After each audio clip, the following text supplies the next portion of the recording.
Hi, my tubies, my Teletubbies. It's me, Sheila Truelove, and I want to introduce you. I'm sure you already are familiar with her. I don't know what happened to her channel.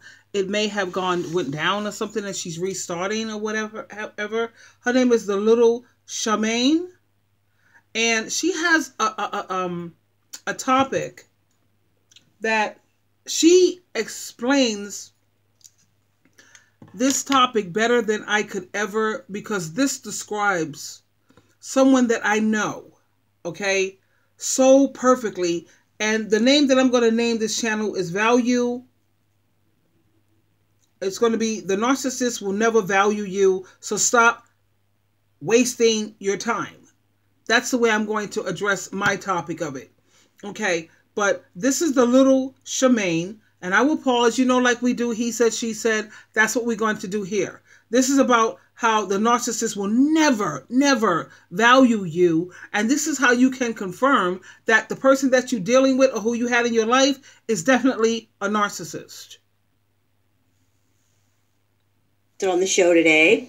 By now, everyone knows that pathologically narcissistic people don't usually behave the way that everyone else does. They don't experience feelings the way that other people do either, and they don't relate to others the same way at all. Basically, narcissistic people view others as objects, and their value is what they can be used for. They value the narcissist. That is the point that I want to focus on when she says that their value is based on, you don't have anything that I need. You don't have anything that anybody wants. You don't have anything. That's the way a narcissist treat people. You're nothing but an object. Like if you forgot and left your cell phone home, they miss that. They'll miss it because it's an object, their cell phone. This just describes this person to the T. Please continue to listen. The person places on you is usually directly related to what they can get from you. Yep. For example, if you give the narcissistic person in your life money, that's likely the extent of your value to them, which means if you somehow lost your money or were unable to give it to them anymore, your value would probably drop pretty drastically in their eyes. This is how pathologically narcissistic people are able to discard others the way that they do when something has a... It's true. Because I was dealing with this person, I was wondering, how the hell can you just discard people you've known all your life, all your life? This person is discarding the people that they know for a man-made religion. Even this religion said that they are not inspired by God. They made it clear. They are not inspired by God. They are not infallible. So if you're not inspired by God, then that means that you're man-made. How are you going to sit up there and turn your back on people you've known all your life? This is crazy. It's crazy. And when I heard the Little Charmaine, what is her name? Charmaine, the Little Shaman, when she said, when I was listening to this, I said, this is so this person. And this person, if they ever listen to it, whether I'm here on earth, alive and well, or I'm dead and gone, they're going to recognize themselves. They have to recognize themselves. You don't sit up there and turn your back on people that you've known all your life, who has always had your back, who have been there for you, no matter what, really. They may not have been perfect, but neither were you. Lived its usefulness, or it breaks, you no longer need it, so you throw it away. That's what discarding something is, throwing it away. Most of us do not discard people. We discard objects. To the pathologically narcissistic person, you are an object, and when you no longer have any value, you will likely be thrown away. This applies to all types of narcissistic relationships. People are discarded by family members just as often and just as easily as they are by romantic partners. Narcissists are generally not capable of true intimacy, and often they are even phobic of it. Therefore, it's easy for them to walk away when they no longer feel that they're being served by the relationship. There is not usually the guilt or lingering attachment that's felt by non-narcissistic people when they end a relationship, and the narcissist's decisions are unencumbered by concern for other people. It really is all about what they want, and if they are no longer feeling satisfied by the relationship, they can move on without looking back. This is exactly what this person is able to do. They could just move on. Don't bother to look back. They don't have any type of, how you say, compassion, or you know how when you've been with someone all your life, and once they're out of your life, you have this nostalgic feeling. They don't have none of that. They can just walk. That's robotic. That's crazy. I don't understand that, because there's no way in all hell that I could ever do anything like that. You know? And even though the person may have had some flaws, I would have to step back and say, well, hold up. What about me? You know what I'm saying? Let me take accountability for, let me see what's up with my behavior. Did I contribute to some of the PTSD that this person may have had? They may have given me some PTSD, but did I give them PTSD too? But anytime you're able to, like, the little Shemaine says, you're able to just walk away, don't look back. You really? That's craziness, especially when you've known this person all of your life. I don't understand it now, and I will never understand that, because that to me is very inhumane. It's evil and it's wicked. I'm sorry. Value to the pathologically narcissistic person. It's the value of everyone in their life. This is why it's so easy for them to discard others, and why they treat people the way that they do. Your job is to fulfill a role, and if you fail to do that, you will be replaced. Maybe for a while, maybe forever. The narcissist's needs are many and varied, and they will try to surround themselves with those who fulfill these needs at any given time. If they cannot do that, they will try to force those around them into these roles, even if it's... That's right. And this person that I'm speaking of, that's all they do. They want to sit here and look down on so many people because they don't have a certain look, or they don't fit into this image that they have in their head. These could be people who have, you know, potential, good potential, whatever. You know what I'm saying? But this narcissistic person I'm talking about is, Sabatik, like crazy cat, is it's unbelievable. I'm sorry. I don't know how they do it. I don't know how they do it.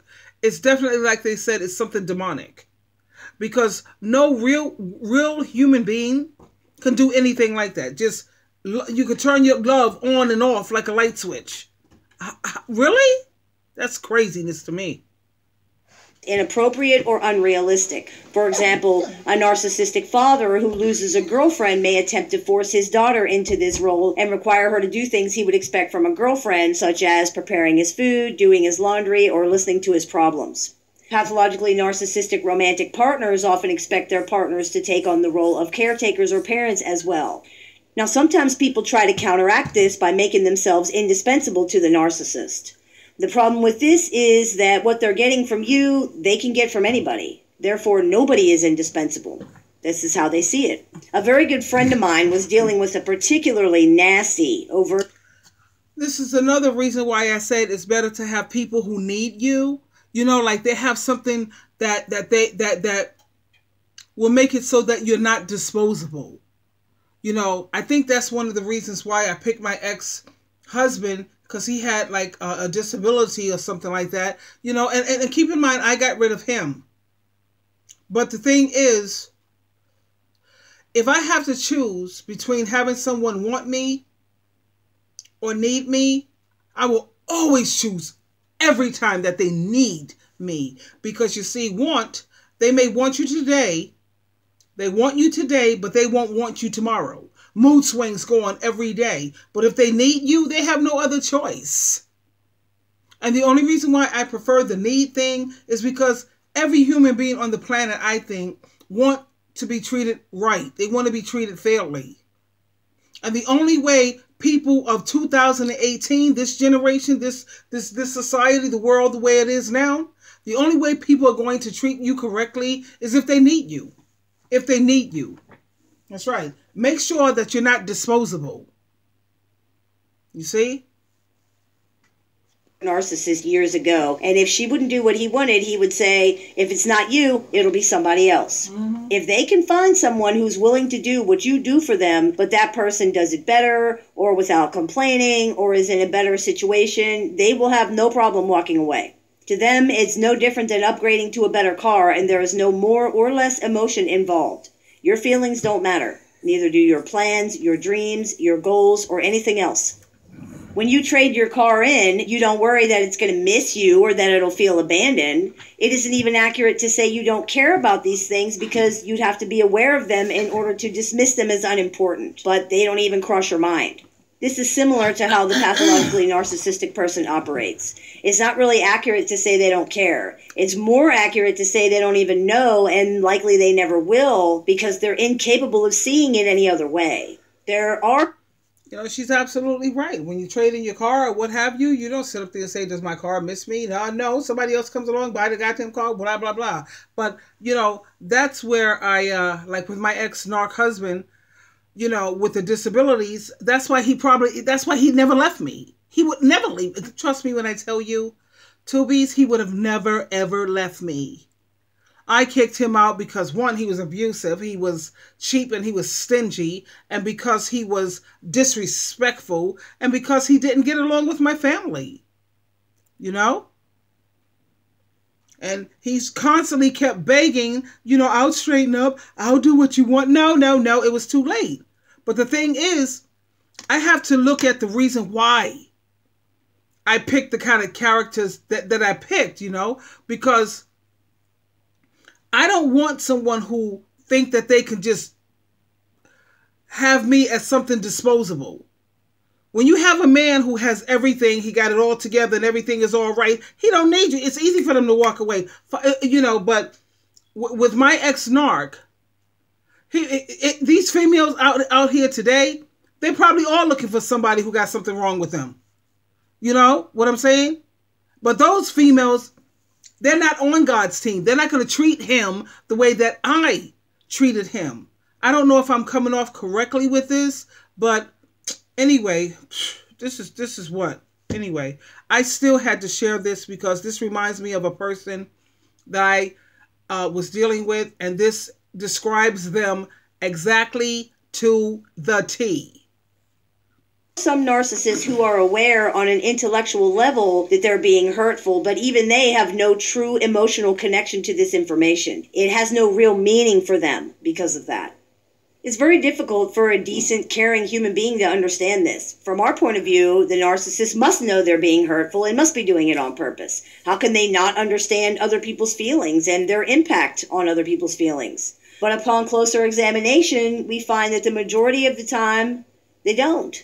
They don't know, they don't see, they don't care anyway. They don't. This is where it's important not to misunderstand. It's because true. Many times people think if the narcissist doesn't know, they can be told about it and things will change. Well, if they don't know they're hurting other people, I'll make them understand this and then they'll stop. This may be true of other people, but it is not true for narcissistic people. There is no way to inform them of these things so that it will matter or make a difference to them at all.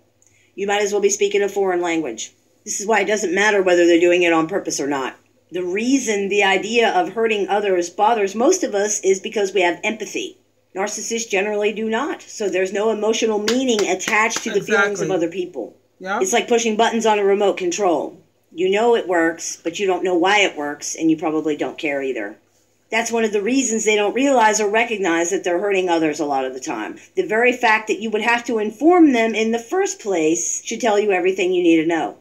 There's a reason why they don't already know that, and it's almost guaranteed that you are not the first person to try to tell them, and you probably won't be the last either. The plain truth is that you can't force anybody to have feelings they don't have. They just don't, and that's the way it is.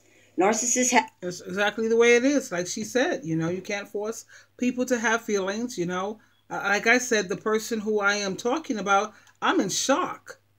I am in shock.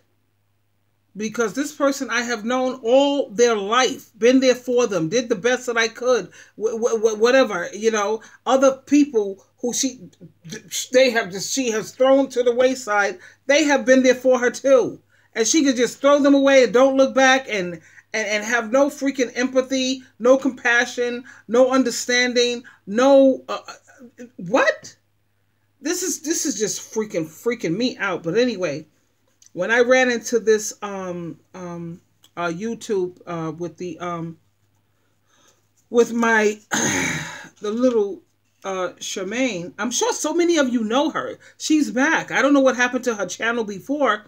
I think something happened where they lost her channel or something crazy. Now she got to redo all the videos all over again, and she's better than ever. So if you get a chance, please, go back over to the channel, the little Charmaine, Shaman. She is amazing. She's great. She totally is. Anyway, this is Sheila True Love. I have a couple of other videos that I'm going to do. I'm going to do topics on when the narcissist tries to sneak back into your life after ghosting you. We're going to talk about narcissist impulsive behavior. I have facts about narcissism. I have the moment you say no to a narcissist. How about this one? Does the narcissist miss me? Anyway, Sheila True Love, you always have a choice. Please choose wisely. Until next time, darlings. Adios.